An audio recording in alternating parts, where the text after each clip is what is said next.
I take the winning 2 games. I was really pleased with a lot of things. I thought we played against some great basketball, but we didn't. We didn't finish games, and that's twice now that that's happened, and that's really bothersome for me. But I think in this case, God, I hate to say this, but I do think we were fatigued. Hauser was hurt. He had his ankle. Played Tyson 100 some minutes, and it was it was a little more difficult than most of these. And then we end up on the opponent's home court for the last game, and they were good. I mean, they're not going to get credit. They were better than some other teams in there. Just not going to get credit because they're Portland or Portland State. Everybody thinks those are the two throw-ins. I'm telling you, they were really good. They were winning a lot of games. So, yeah, I was pleased with a lot of things, but when you lose a 10-point lead in a minute, it's hard to feel good about that. When you look at that fatigue, how much of it is physical and how much of it is mental? I think both. Yeah, I think both. I mean, because it's not been just those three. Remember now, before that we had three, so that's 6 games in 16 days, I believe, and 2 trips to the West Coast. I mean, and then we got back at 7:30. I think we pulled in here this morning. So it's different. It's not the norm. Concerns me, but I do think that there were times we did some very good things in all 3 games. To be honest with you, we just weren't as consistent, and yet in the last game we had some of our subs do a good job, and Whitens was really good, and we're getting a little better in that respect. Tyson swears he's not tired. I'd say of all the guys on my team, he's the best conditioned athlete of all of them. So maybe he's not. So when you leave here, go ask him. Coach says, then we'll have a 2-hour practice today. See how tired he gets quickly.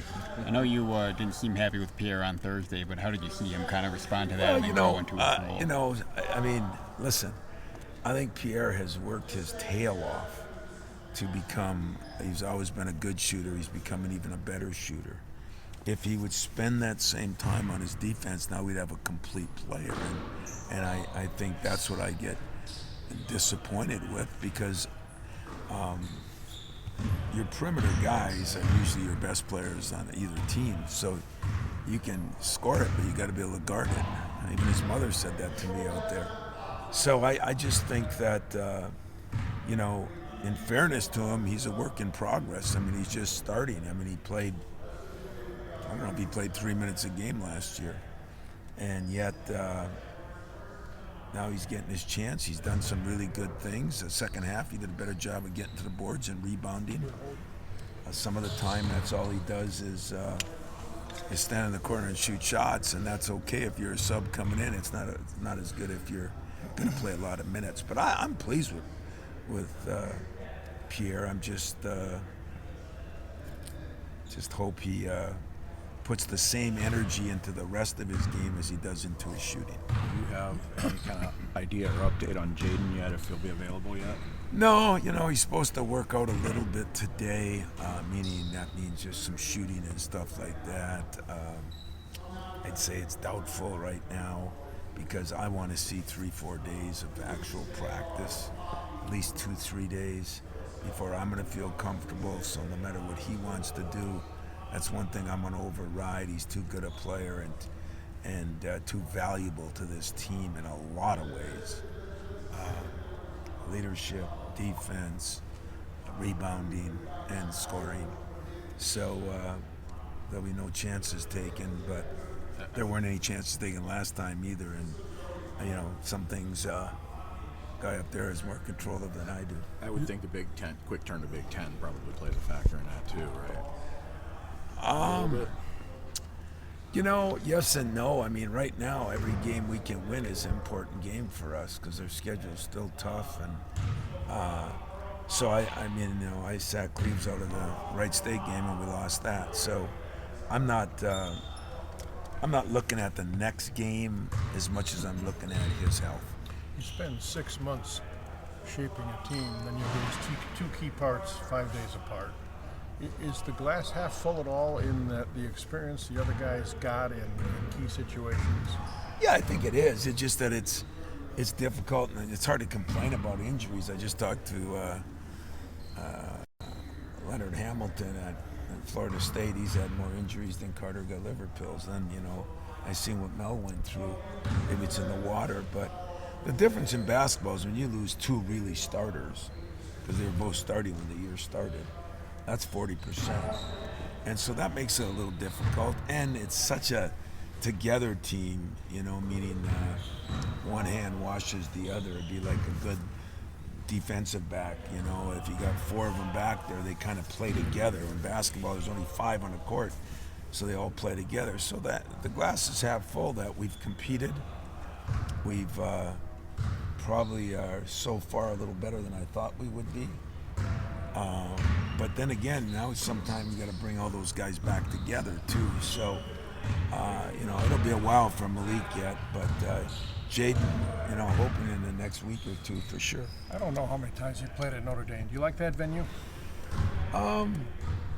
Yeah, I like Notre Dame. Mike's a friend of mine. I like the venue down there.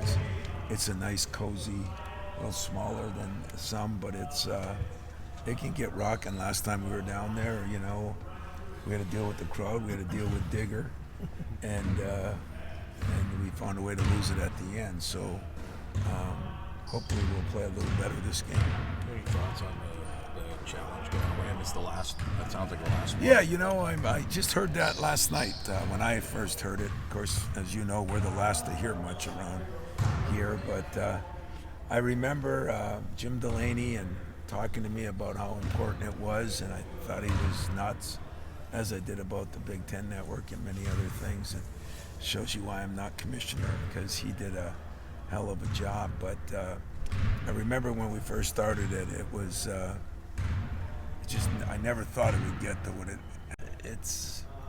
it's been really good, I think, for everyone. I think it's been really, really good for the media, for the fans. There's been a lot of positives with the ACC Big Ten Challenge. And I understand with the new TV contracts and all that, some things are going to change, and this is a big one that changed. And I guess makes me a little sad. I'm a guy that likes tradition, especially traditions. We played, man, I think if you look back at the 20-some years, has it been 23 or 4?